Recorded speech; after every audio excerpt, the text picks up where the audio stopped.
Hi, sweethearts. Aloha. Today's recording is called Intense Transformations. And what I wanted to do was explain to you why I haven't been making recordings, because there's almost nothing more that I want to be doing than this Spirit of Radiance YouTube channel. But there's a lot going on, so I'll just explain that to you now. So I guess the first thing I want to say to you is that I want to help every member of this community to understand what a time of transformation this is for each of us individually and together. And you know, I believe that we're all being upgraded, rearranged on every level, inside and out in the world.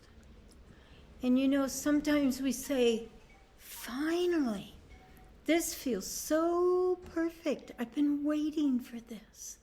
And then other times we say, oh no, I thought I'd finished this pattern long ago. This can't be happening again and again and again. And yet it is. So here at the Radiance Center, we're going through two major changes. Our first shift will probably bring a response from you that says, oh no, not again. So I'll just give it to you straight so that you can get over the shock quickly. The story is that we have to move again. Our lovely, beautiful rental that we've been in for almost 2 years has been sold. So we're looking for a new home. And that's not easy on Maui because everybody's moving here and buying up everything. But you know, it only takes one perfect place. And that's what's trying to happen. So we have to move within 6 weeks. But the second transformation is even more, should we say, serious. So I'll just tell you, Snow, my beloved, also known as Joe, has been very, very sick. And we'll keep with that word sick if you trust the so-called medical experts. So I'll just explain to you that for reasons that no one understands, including us, his heart rate has been no higher, hasn't gone above between 30 and 45 beats per minute for 3 or 4 months. And this could be caused by Agent Orange poisoning, which is what did in his kidneys originally in Vietnam, or perhaps just the brutality of 5 years of clinical dialysis. But either way, they tell us, every medical person says, that he cannot live with a pulse in the 30s. And, you know, it's all the time. One day I went to pick him up, and his pulse was, I think, something like 31 or something. And they said, he just can't live. Take him to the hospital immediately. But he didn't want to go to the hospital because since the pandemic, I can't go in with him and I can't stay with him. And he believes very firmly, and I don't know if this is a good thing, but he believes very firmly that he stays alive through all of this because of me. So he wouldn't go, and so they gave him 3 hours to live. And so we brought him home, and I just held his hand, and we prayed. And that was 2.5 months ago. And miraculously, just totally miraculously, for no reason we can find, he's still with us. And in fact, we even celebrated our 50th wedding anniversary. So how amazing is that? But you know, I've come to the conclusion that maybe the doctors are right, that maybe normal people could not survive this situation. A pulse is low. But he keeps telling me, well, I'll go back and say that one day he just said to me, Spirit, will you just die with me? Because I think my body's finished. And I said, oh, sweetheart, that's so tempting. But no, I think I was born to be in this time in history. So I'm not going to die. And so he said, okay, then I'll just stay with you. So 2.5 months later, he's still with us. And he's an amazing, amazing man. Most of you know that. With incredible life force. It's not that he isn't very weak. He pretty much can't even get across the room yet. Needs to get help, needs to be fed, needs everything. And yet he tells me almost, well, for sure daily, maybe more, that he still has so much love to give and so much love to receive, and so he's just going to stay.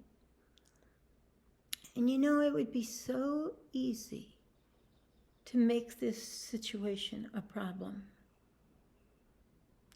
And yet, and this is a big deal, I think, because I think maybe all of us are learning this. And yet I'm being taught to stop whatever I'm doing that tries to fix anything. My job is not to keep him in his body. My body is not to help him, and my job is not to help him out of his body. But I am just constantly practicing, because his soul is strong. It'll know what it wants to do. So I'm constantly practicing staying in a place of emptiness, staying in a place of prayer. And my only task is to continually return to gratitude and awe. And it's not that I don't feel sad that I might lose him, although I don't think I will. Not now. But speaking of this gratitude and awe that I'm being able to hold on to no matter what, obviously we would be so grateful for you to join our team. Ever so hopeful and joyous. So first of all, please keep your ears and your heart open for a magical home with privacy and with at least 3 or 4 bedrooms, because we have family with us to help me take care of Snow, because he's needed almost constant care. And for this home, it's probably going to have to be a rental unless we have a full-out miracle. But if you knew someone who could help us gather at least a down payment, then everything could shift, because I will tell you, I'm tired of being uprooted. I want to take root. I want to grow vegetables and fruit for ourselves and our neighbors. I want to be where people can find us. So whatever you can do to help, that would be wonderful. And we also need, for those of you who live nearby, to help us clean and pack and move. And yet I'm in awe of how many of you just show up on a regular basis to help. And please know that I very much want and need to return to doing this YouTube channel, this level of teaching. It's my dharma. It's what I was born to do, to leave this legacy of love that our children taught us.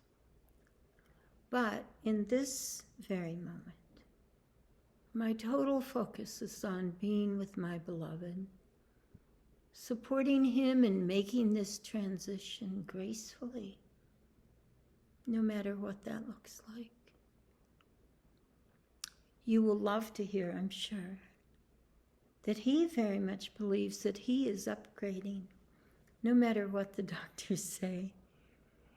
And I would say he tells me many times each day that his heart is simply opening to a new level of embodiment. Because he went through, as a little child, as an older child, so much intense abuse. And it hasn't always been easy for him to trust love. And yet, here he is, so weak that sometimes he can't even talk. But when he does, he has such vitality, such love. He's loving in ways that I've never seen before. So I'm supporting him and opening his heart to a new level of embodiment. And I'm supporting him to let go of his body if it's time to that. You know, as I always tell my students, this situation has God's fingerprints all over the crime scene. So stay close, my beloveds. We are so blessed to have one another during this time of death and rebirth. It's not an accident that we are all here together at this time. I even feel that I was born to be here in this time, to be living proof of what's possible, as I've said before. And what's possible would be an amazing home. And what's possible is to be in a relationship, a marriage, that allows us just to keep on growing. I'm so grateful and so in awe. And so I wish you namaste. I salute the divine in you and in us together. Blessings, sweetheart.